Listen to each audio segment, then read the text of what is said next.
Welcome to my channel! Learn with Teacher Ali!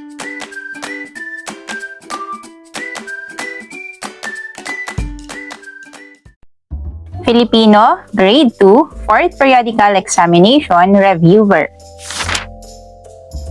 Panuto, basahing mabuti ang mga tanong at piliin ang tamang sagot. Simulan na natin mga bata. Number 1, alin ang salitang katugma ng bata? A. Mesa, B. Lata, C. Puno, D. Damit.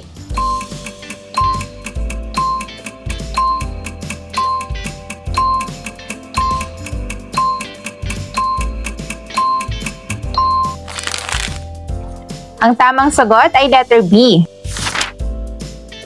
Number 2, alin sa mga salita ang magkakatugma? A. Araw-ulap, B. Saging gising, C. Mesa upo, D. Tubig baso.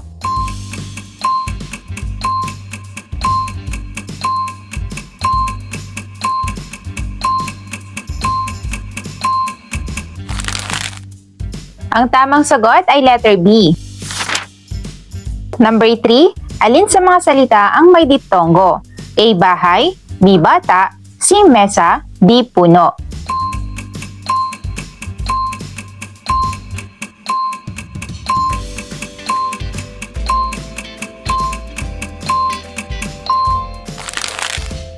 Ang tamang sagot ay letter A. Number 4, alin sa mga salita ang may cluster? A. Plato, B. Aso, C. Ube, D. Ama.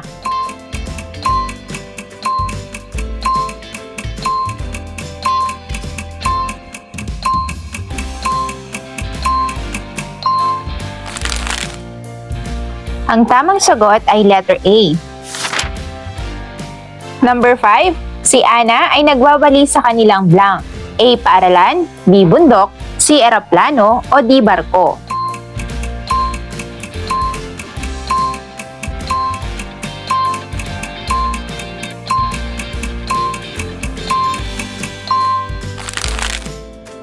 Ang tamang sagot ay letter A.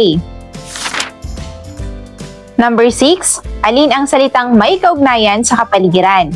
A. Puno, B. Lapis, C. Bag, D. Papel.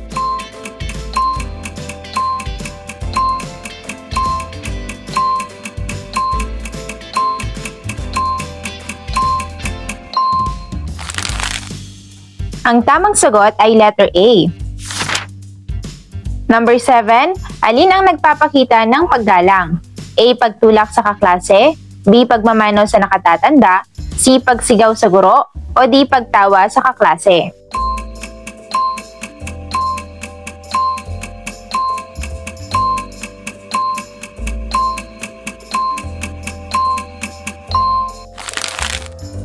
Ang tamang sagot ay letter B.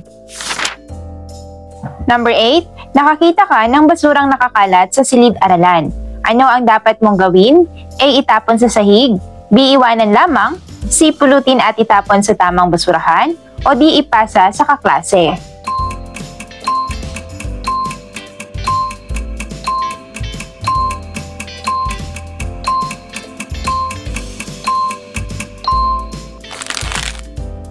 Ang tamang sagot ay letter C.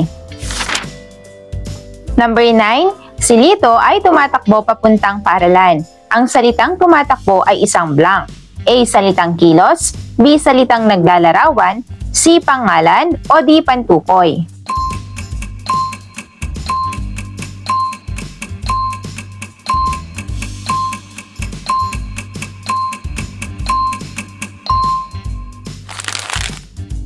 Ang tamang sagot ay letter A. Number 10, ang aso ay mabait. Ang salitang ang ay blank. A. Pang-ugnay, B. Pantukoy, C. Panghalip, o D. Pang-uri.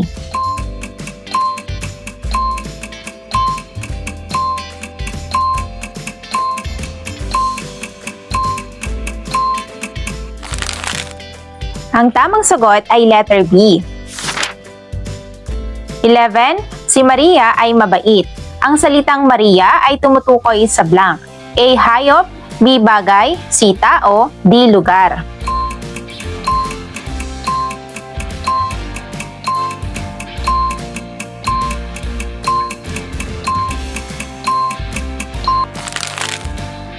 Ang tamang sagot ay letter C.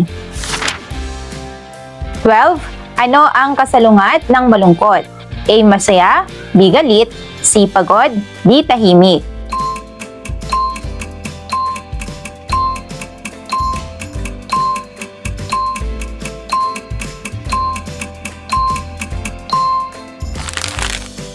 Ang tamang sagot ay letter A.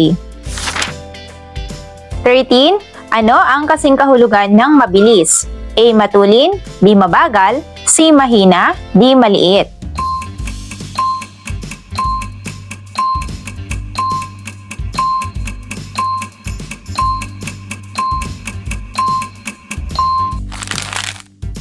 Ang tamang sagot ay letter A. 14. Alin ang tamang pagkakasulat ng pangungusap?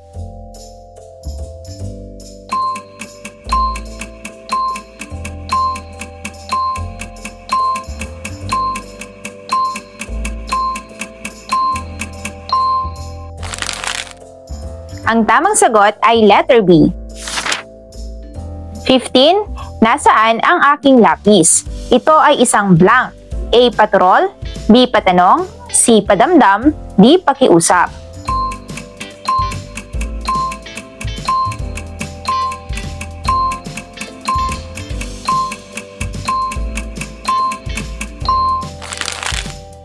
Ang tamang sagot ay letter B.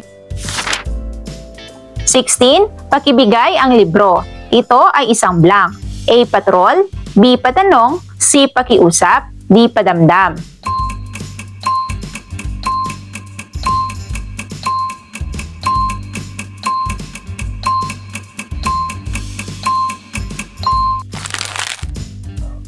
Ang tamang sagot ay letter C. 17. Alin ang may tamang bantas?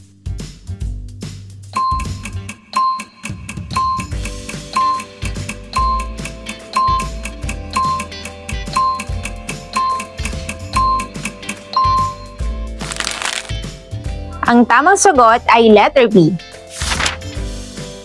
18. Sa pangungusap na ang bata ay nagbabasa, ano ang simuno?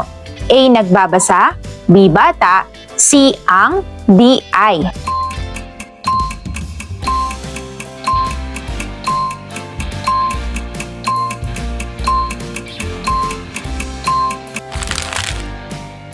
Ang tamang sagot ay letter B. 19. Ano ang panaguri sa pangungusap na ito?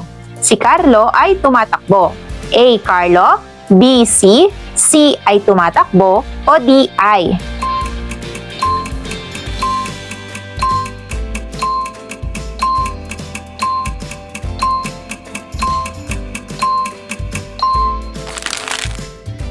Ang tamang sagot ay letter C. 20. Alin ang tamang pangungusap?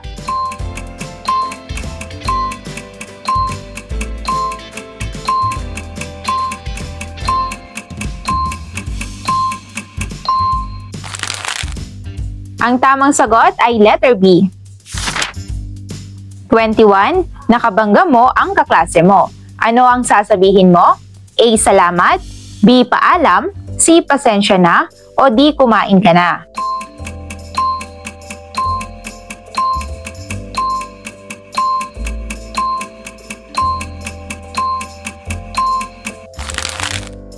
Ang tamang sagot ay letter C. 22. Alin ang hudyat ng pagsusunod-sunod? A. Una, B. Maganda, C. Kaibigan, D. Bata.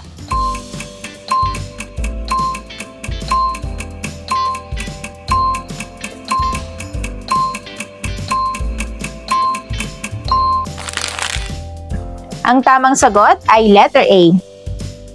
Ngayon ay ating basahin ang kwento. Si Maya ay naglalakad papuntang paaralan. Nakita niya ang isang batang umiiyak dahil nawawala ang lapis nito. Tinulungan niya itong hanapin hanggang makita nila ito sa ilalim ng mesa. 23. Sino ang pangunahing tauhan? A. Guro, B. Maya, C. Nanay, D. Kaibigan.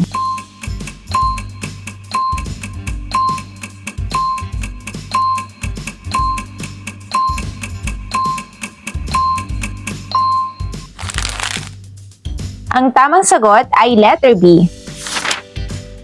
24. Ano ang suliranin sa kwento? A. Walang pagkain, B. Nawawala ang lapis, C. Umuulan, o D. Nahuli sa klase.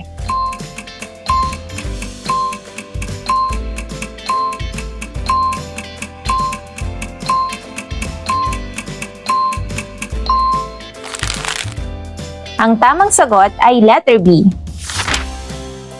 25. Ano ang posibleng mensahe ng kwento?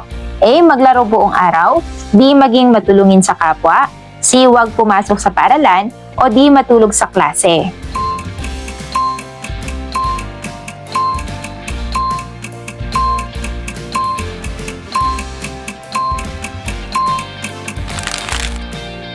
Ang tamang sagot ay letter B. Atin naman basahin ang patalastas. Maglinis ng barangay, Sabado, 7 ng umaga. Magdala ng walis at daspan. 26. Ano ang paksa ng patalastas? A. Palaro, B. Paglilinis ng barangay, C. Pista, D. Sayawan.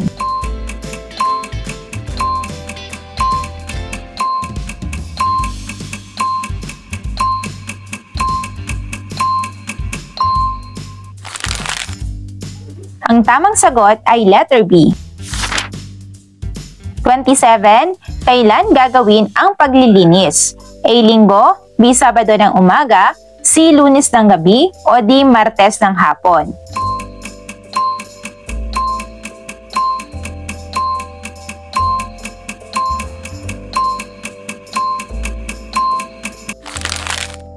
Ang tamang sagot ay letter B. 28. Paano ka magtatanong ng magalang sa guro? A. Hoy, ano ito? B. Ma'am, maaari po bang magtanong? C. Bilis, sagutin mo. D. Hindi ko alam yan.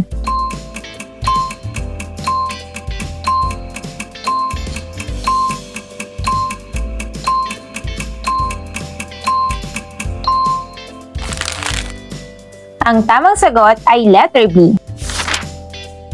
29. Alin ang pinakamagandang pangungusap tungkol sa komunidad?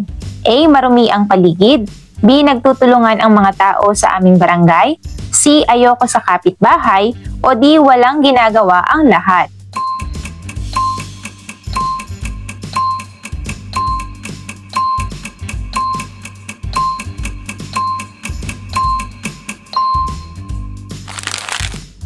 Ang tamang sagot ay letter B. 30. Ano ang unang pangungusap kung maglalarawan ka ng iyong paaralan? A. Masaya akong nag-aaral sa aming paaralan, B. Kumain ako kahapon, C. Malayo ang bundok, o D. Maraming isda sa dagat.